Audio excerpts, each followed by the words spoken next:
Another day dawns over the old city of Jerusalem. For countless millions throughout the ages, this has been the spiritual navel of the world. So much history has happened here within these ancient walls. Each day, the streets and plazas of Jerusalem's old city fill up with religious pilgrims and tourists coming to visit some of the most revered and sacred historical sites on earth.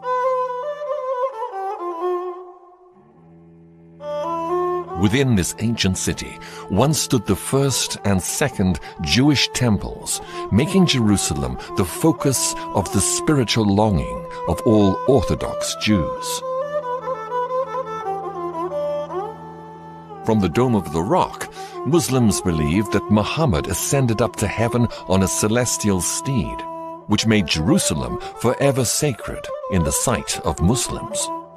And since many of the events in the life of Jesus happened in Jerusalem, it is hallowed ground for Christians as the birthplace of Christianity. When you consider how important the old city of Jerusalem has been to Jews, Christians, Muslims for thousands of years, the visitor to the city may be surprised to find just how small the old city is. In fact, Mark Twain, who came through these gates in 1869, claimed that you could walk entirely around the circumference of the city in 1 hour if you walked briskly.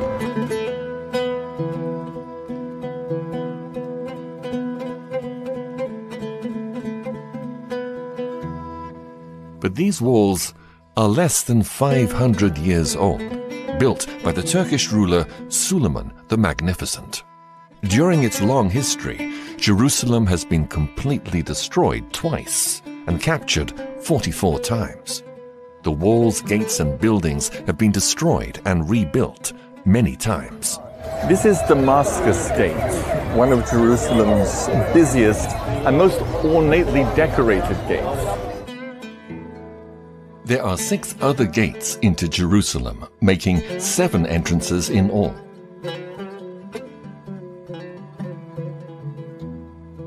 An 8th gate, known as the Golden Gate, was sealed off by Suleiman in 1541. According to Jewish prophecy, this is the gate through which the Messiah will enter Jerusalem, so Suleiman sealed it off, hoping to prevent the Messiah from doing so. Just a little south of where I'm standing here by the Golden Gate is an area known as the Offal. The Offal means a fortified hill or a risen area. And just immediately south of the Offal is another hill where the city of Jebus once stood.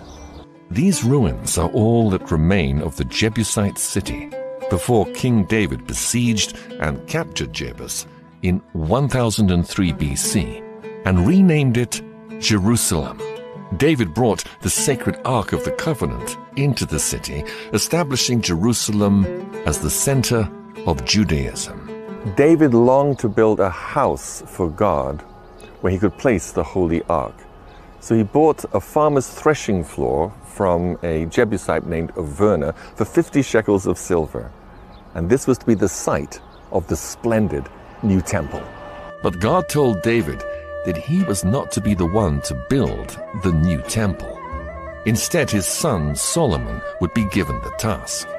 This is what Solomon's temple may have looked like in his day. Solomon's beautiful temple stood for nearly 400 years, until in 586 BC, the Babylonian king Nebuchadnezzar conquered and plundered Jerusalem, and Solomon's temple was burned. In approximately 700 BC, 100 years before Cyrus was born, the prophet Isaiah prophesied that a king named Cyrus would allow the temple to be rebuilt after Nebuchadnezzar had destroyed it. Isaiah's prophecy was fulfilled in 536 BC, when the Assyrian king Cyrus allowed the Jews in captivity to return to Jerusalem under the leadership of Nehemiah. After the walls were rebuilt, a second Jewish temple was built on the foundation of Solomon's temple by the Jewish leader Zerubbabel.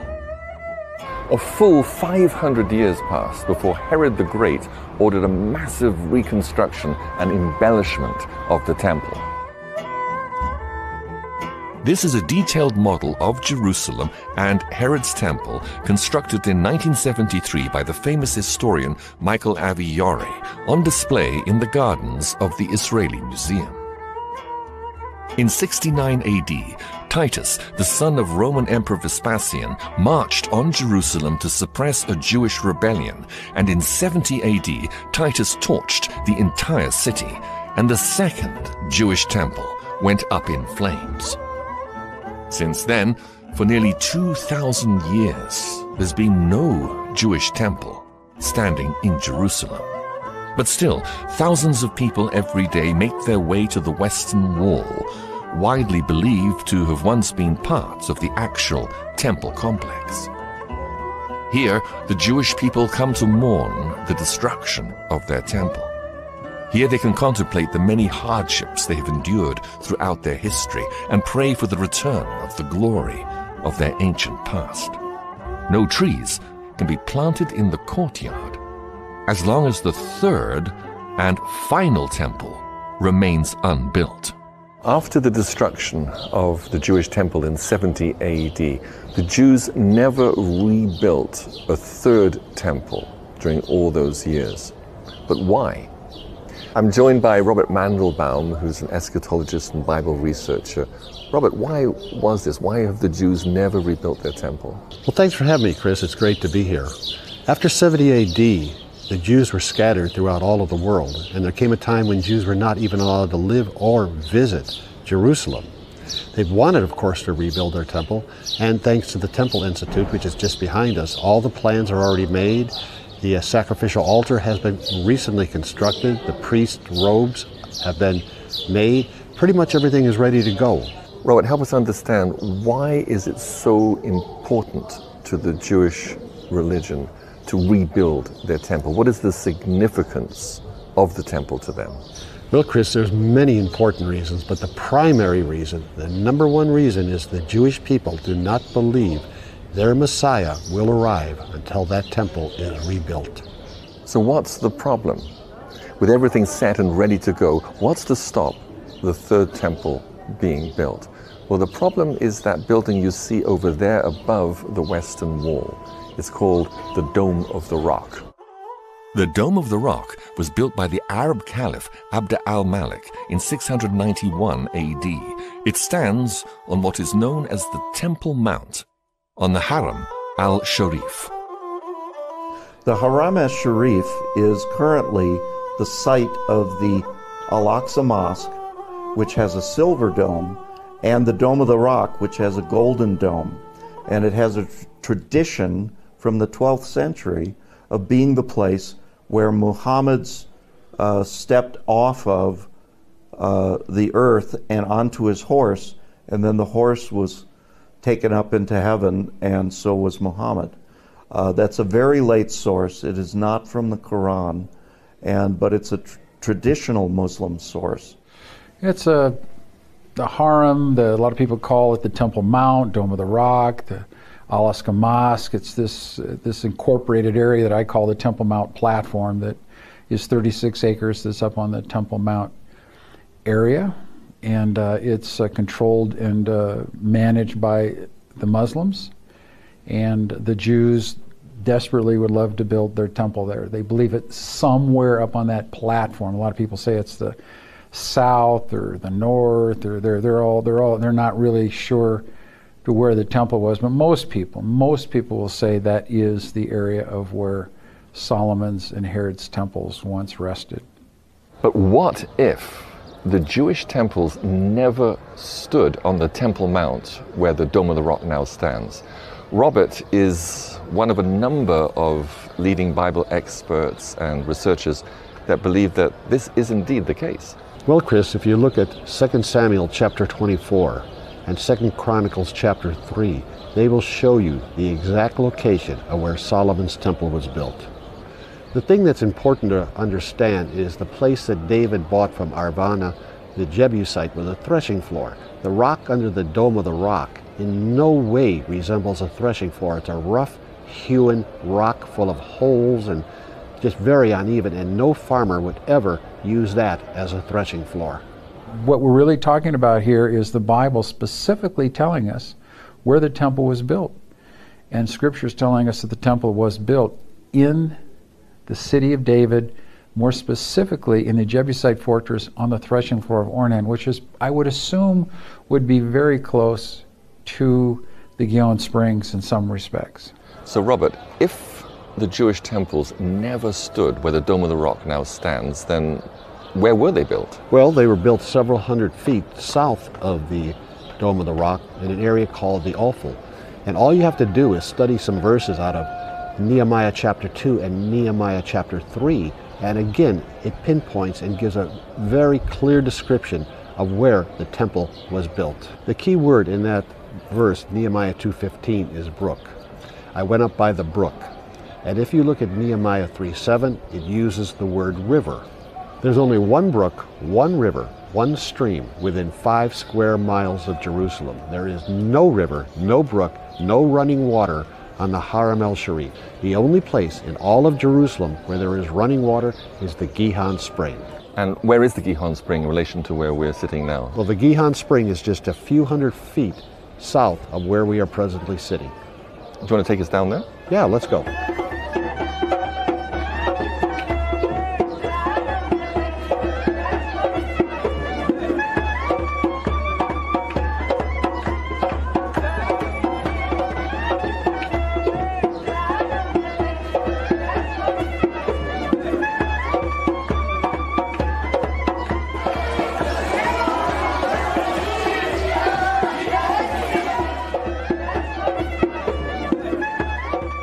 We come now down to the Gihon Spring, which flows out of Hezekiah's tunnel. First of all, tell us about Hezekiah's tunnel. Well, Hezekiah's tunnel was, of course, built during the reign of King Hezekiah, when Jerusalem was under imminent attack from the Assyrians.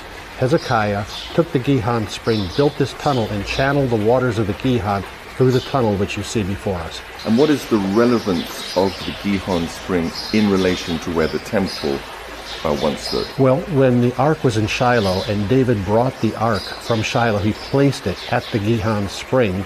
King Solomon was anointed king at the Gihon Spring. And when King Solomon, of course, became king, he built his temple, King Solomon's temple, which was built up the hill from where we're standing on the Ophel.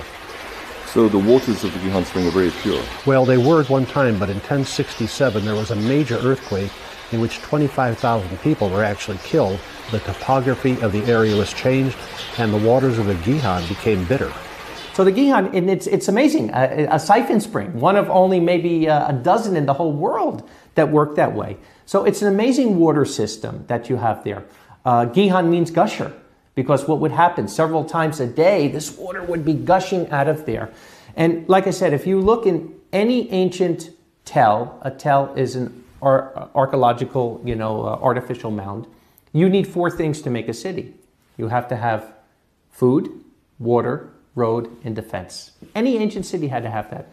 In Jerusalem, there's only one water source. One. There's not 2, there's not 5, there's not 3. There's one water source, and not a small source. One major water source, the Gihon, the gusher. The Gihon Spring was very unique in structure. It is literally a siphon spring, and well known to geologists and hydrologists of being something that can literally pump something a great height. The Gihon Spring is similar to geysers, like Old Faithful, but without the heat. That it could pump water 40 stories, 400 feet, from the bottom of the Gihon up into the temple. And there are 5 historical sources that tell us that it actually happened, that there was a fountain inside the temple.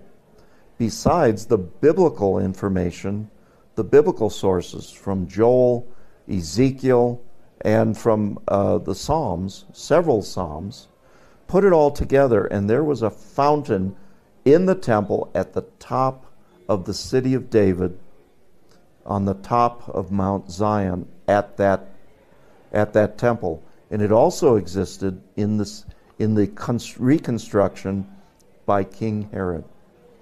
Well, the Gihon Spring is an ancient water source that's been talked about going way back to the time of Solomon. The The springs are still running today. They're not of the force of water that they were a long time ago.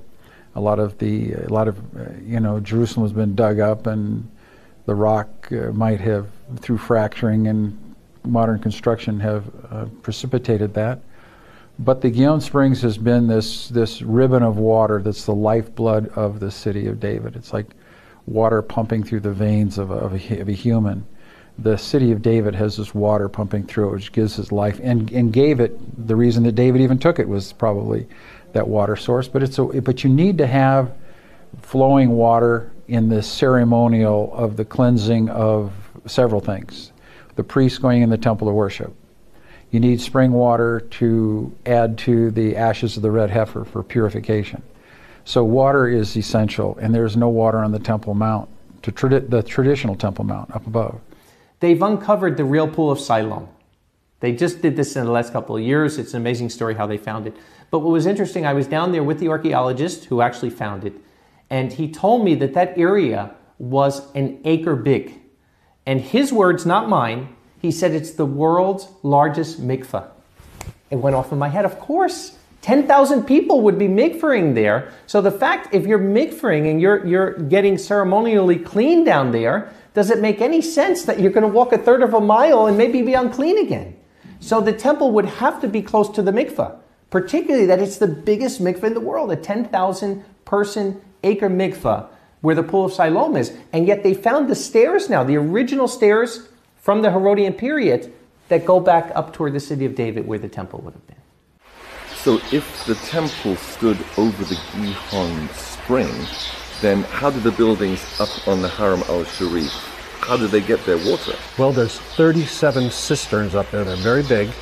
It's not fresh running water, but it's where they collected fresh water that could be used for Titus's 10th Legion. And the Gihon spring actually represents the water flowing from the throne of God in Revelations 22. It flows from under the Holy of Holies, the Ark of the Covenant, and of course the Shekinah glory was between the wings of the two cherubim, which was on the mercy seat.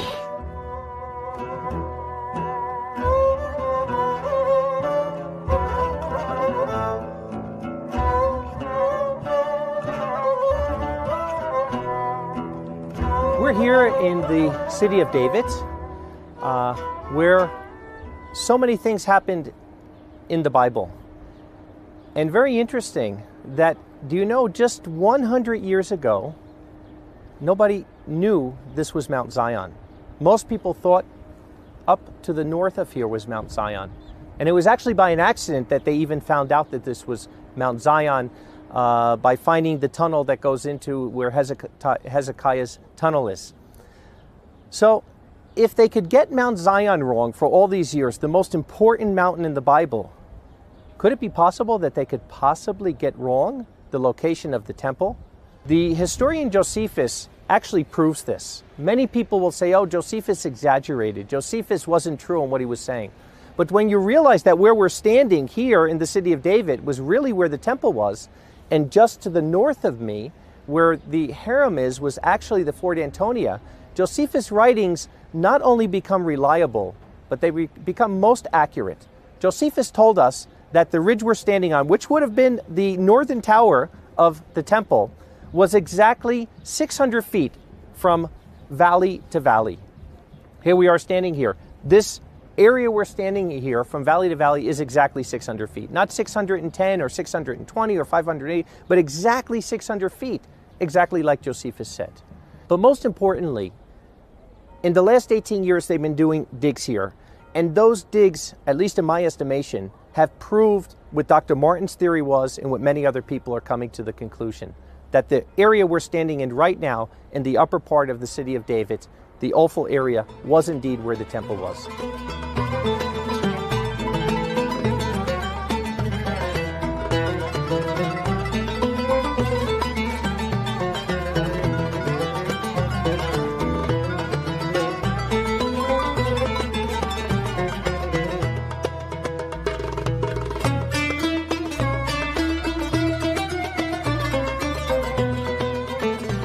Well, I wanted to film this part of the interview on the Haram al-Sharif, but of course you're not allowed to film there.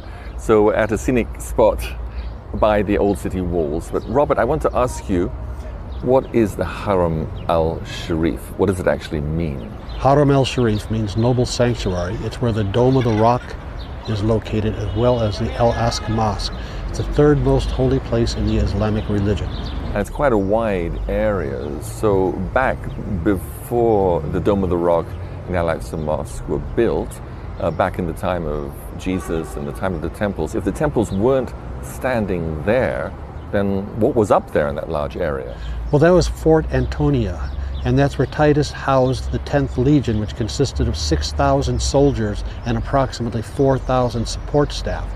And Dr. Ernest L. Martin, in his book, The Temples that Jerusalem Forgot, it goes at this from every single angle and leaves absolutely no doubt whatsoever that that was not the temple area, but Fort Antonia. And this illustration from David Seeloff's website will show you the relationship between the temple and the fort. In fact, there was a causeway connecting the fort to the temple.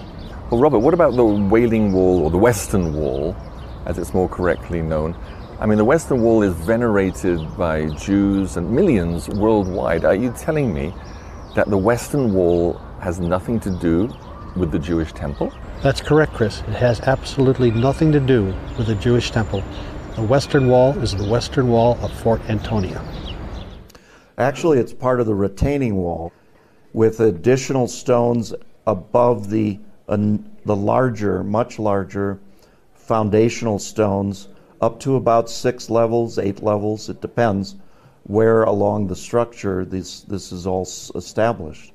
And these stones of the Wailing Wall are actually used and presumed to be the Western Wall of the temple, but it's not. The Western Wall today, a very interesting thing happened there recently is a man by the name of Eli Shukran, who's the director of archaeology, found a coin underneath the very lowest stone, where the stones reach bedrock under the Western Wailing Wall.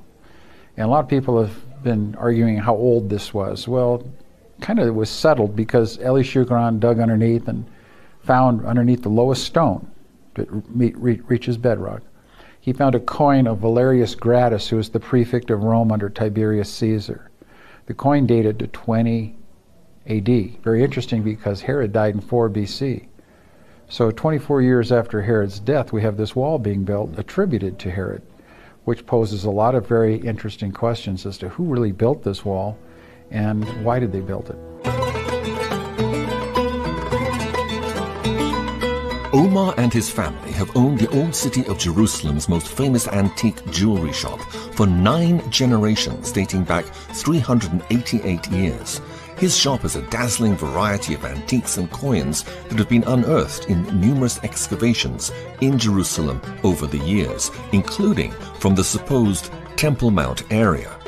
I asked Omar if any artifacts or other evidence had ever been found that proved the Jewish temples stood there. Actually, regardless to the excavation that started after the war from 1967, and we know and everybody knows through the experts that they brought and from all over the world, the historians, and through pretty much like digging in every spot, in every centimeters, you know, they flip everything, even each inch was digged, you know, they couldn't find any evidence that the Temple Mount is beneath the Haram Sharif, or what they call the Temple Mount now. And that's a fact, you know, everybody knows that, you know. I think that all those stones that are up there today that you see on the Haram or from a Roman fortress, of course there's been a lot of additions since then of people that have come in and conquered, moved around, but basically a lot of those, I think most of them were generally part of a Roman fort called Fortress Antonio, named after Mark Antony. It housed the 10th Roman legions, which was about 6,000 soldiers and about 4,000 support personnel. It would have been like a city up there. Josephus, in fact, describes it as being the size of several cities, but we see the Roman forts. We don't see a couple of pup tents and a bunch of people walking around with spears and shields. It was a machine. They had roads, they had bakeries, they had brothels, they had courtrooms, they had barracks. It was like a city. And today we've never found any remnants of where the Roman fort was. And of course the fort would have been quite large, and I think archaeology would have revealed something by now if it was located somewhere other than on the Temple Mount. Another reason the harem couldn't be the temple is when we look at the historical records. Let's go to Josephus. Josephus clearly said that the city was so raised that you would never even know a city stood there. And we see it when we go in ancient Jerusalem. You see that everything was destroyed from that time period. In the New Testament, Yeshua said the same thing. He said not one stone would be upon another.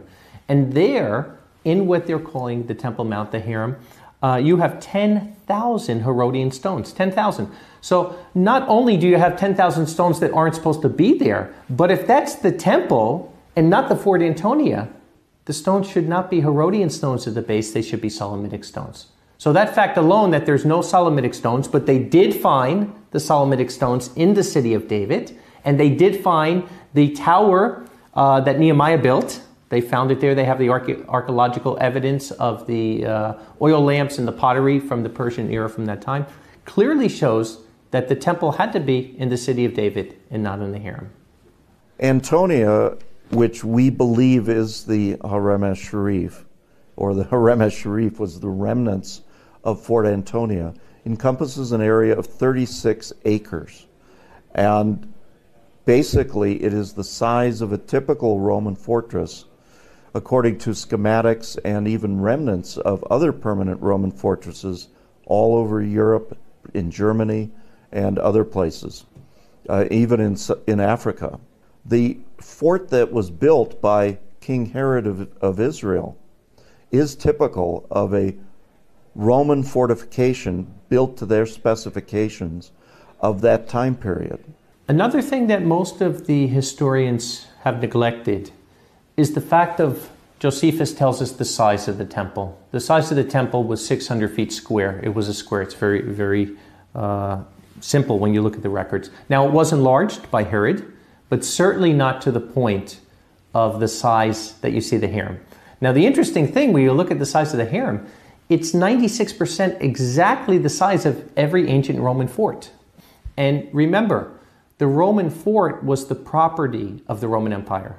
Just like today, United States of America has hundreds of bases in different countries. Those bases are owned by the United States of America, even though they're in a foreign country. And it was the same thing in this time. So when you're looking at that fort, not only the size of it had to be standard, but also remember that in an area where Jews were not intermingling with Romans, it had to be big enough that you can house your at least a legion of soldiers. That beside the soldiers that you had to have personnel that was working. You had a red light district. You had to have restaurants. You had to have probably 10 to 15,000 people. And whenever you look at a model of Jerusalem, like you saw in Jerusalem by Yonah, they always make Fort Antonia this tiny little fort that couldn't probably hold 100 people. The model that we have at the Israeli Museum is a beautiful model. It's a great piece of art, but a poor piece of historical reflection. For instance, I believe that the Roman fort there is ridiculous. It's just this little appendage. The mighty Roman fortress has been reduced to this small little caricature that they have there in that model. So I don't think that the model maker there made an accurate representation. But what he did do is he's impregnated into the mind of a lot of visitors a warped concept of the size of the Roman fortress and where the Roman fortress is. I'm really surprised that most people don't go up and say, this is ridiculous. What do we have this here for, at this size and this dimensions? The Roman fortress was immense. And it wasn't just this small little appendage that they have there, because we know that they had the 10th Roman Legion, which was about 10,000 people. That area could have held maybe a couple hundred people that we have at the model at the Israeli Museum. And even in the New Testament, when you look at the Apostle Paul, now they don't even know who he is. They're thinking he's this Egyptian that did this. And here it is, this nobody, because there was a plan to kill him on the way to Caesarea. They send 450 soldiers and accompaniment with him. Now, if there was only 600 soldiers in that fort, is it logical that almost every single person in the fort is going to go with an unknown person that they don't even know who it is? Of course not. So that alone shows us there were thousands of people. I mean, Jerusalem was a place where there was a lot of trouble going on, particularly at holy days, and there were thousands of troops that had to be there to quench any kind of trouble that would come. And like I said, the dimensions of the harem being exactly the dimensions of every Roman fort and completely opposite of any dimension of the Temple Mount that's told to us in the historical records is another proof that that just couldn't be the Temple Mount. We're on the Mount of Olives overlooking the old city of Jerusalem, where we get a very clear view. Robert, tell us, how was the city of Jerusalem different 2,000 years ago than what we see here today? Well, of course, Chris, the Dome of the Rock would not have been there. And what you're looking at was never the old city of Jerusalem. Those walls represent Fort Antonia, where Titus housed the 10th Legion, which eventually destroyed all of Jerusalem, and the temple itself. Where I'm pointing right here, where that clump of trees are, which today is called the City of Zion, which is on top of a mound called the Ophel, that is actually where the original temple once stood. And just to the south of that, and I mean just meters south, was the city of David, also known as the Citadel. And the entire city of Jerusalem, with the temple, stood in that area right there.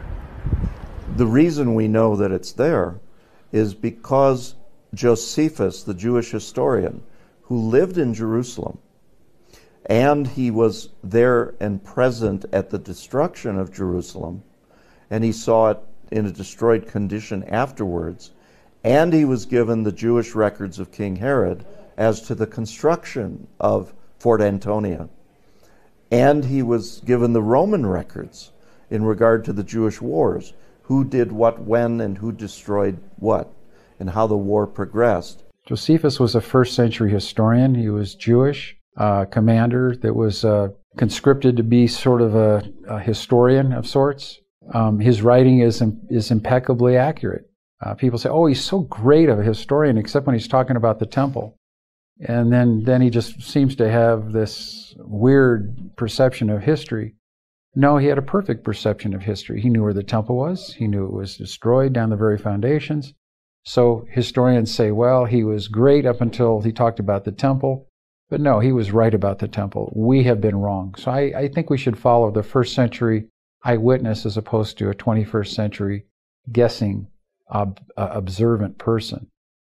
He's an excellent, terrific source for the information that that piece of land is Fortress Antonia, because nothing suits that description that Josephus gives us. He says it was larger than the temple. He says it was more massive, bulky, the greater fortifications than the temple. It obscured the temple from the north vantage point if you would approach Jerusalem from the north.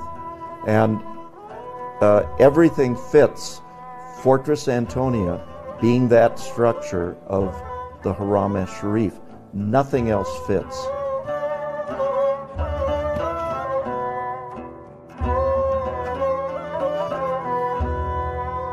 So if it was the Roman Fort Antonia that stood on the Temple Mount, or the Haram al-Sharif, and not the Jewish temples, what was the rock that is enshrined within the Dome of the Rock? Well, there's a lot of people that have questioned what is the rock doing under the Dome of the Rock. That's pretty much what it was named after. I'm really interested in what the Bordeaux pilgrim said in 333 A.D. When he was at the Church of the Holy Sepulchre. He said he looked due west, and all he could see was the long wall of the Roman fortress. That's very interesting, because when you go to the Church of the Holy Sepulchre and look west, all you see is the long wall of the Temple Mount. So according to the Bordeaux pilgrim, and what I can understand he is relaying through his words, is that he's actually looking at the Roman fortress, and he is describing also that that rock was the praetorium where the prisoners would have stood on this rock when they were pronounced guilty. I think that's one of the most interesting thought process on what is that Dome of the Rock. But what can we prove that that rock was? Some people say it was the rock in the Holy of Holies. Impossible. The Holy of Holies is 30 feet by 30 feet. The rock is 52 feet by, whatever. But it's certainly not a rock that would be in the Holy of Holies. The small rock where the Ark of the Covenant went on was a slab. It wasn't a rock like this. So what was this rock? It's interesting. When you look at this rock, what you'll find on the top of the rock is you'll find crosses in it. Because it wasn't a rock that was sacred to Judaism, and certainly wasn't a rock that was sacred to Islam, wasn't even involved back then. But it was a rock that the early believers, as early as the 3rd century, we can prove this from the historical records, thought that rock was the rock that was in the Praetorium. So the belief was that that was the rock Yeshua got on top of and gave his defense before Pilate. So knowing that, and there was a tradition that came after that, it almost looked like there were footprints in that rock. And some of those Christians were believing these were the footprints of Yeshua. And they built a church around it in the 3rd century, the Church of St. Cyrus, and then the Church of the Holy Wisdom that came after that. But clearly that rock was a Christian edifice, nothing to do with Judaism and nothing else.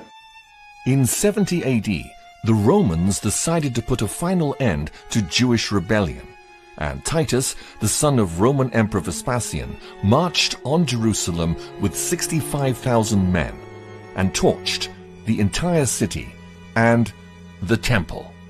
Pretty much was eradicated. Eleazar in 73, who was the general of Masada, said that everything was with utter destruction, except for that of the camp of the Romans, which is the Roman fort.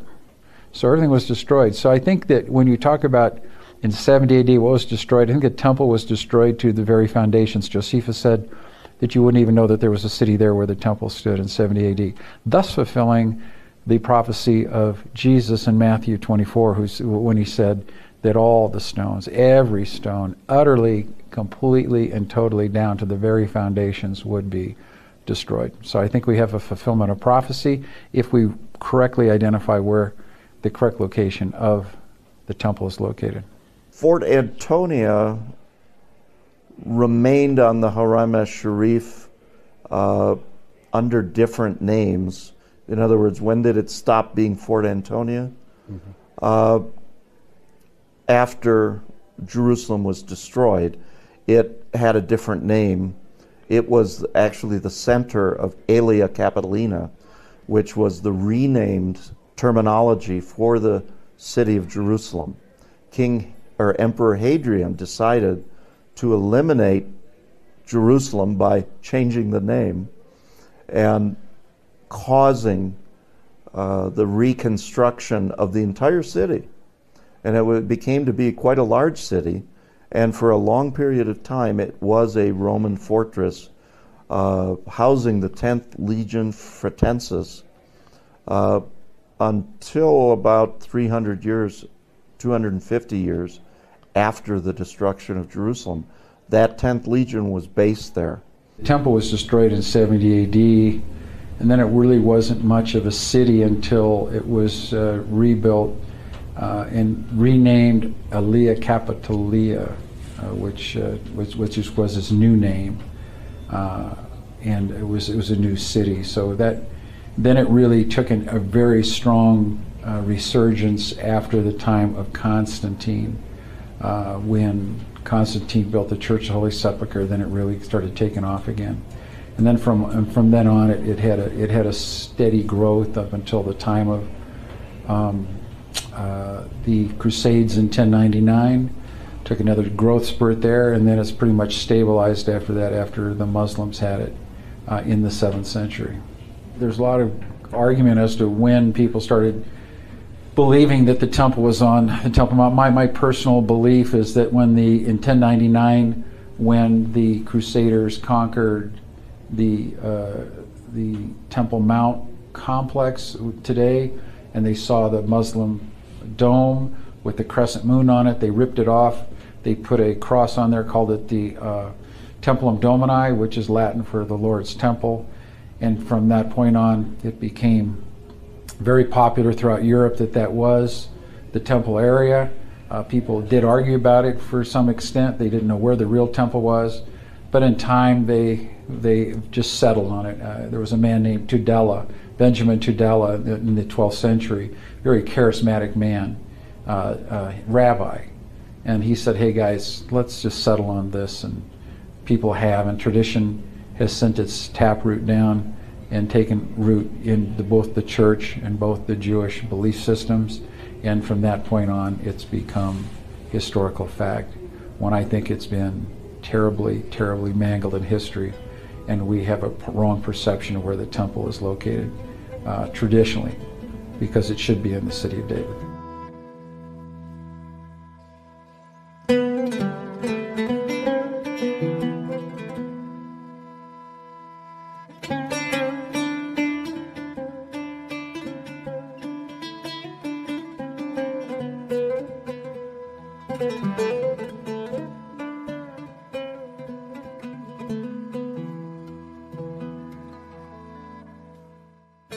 Well, from where we are on the Mount of Olives, we can see behind us the graves of thousands of Jews who wanted to be buried here.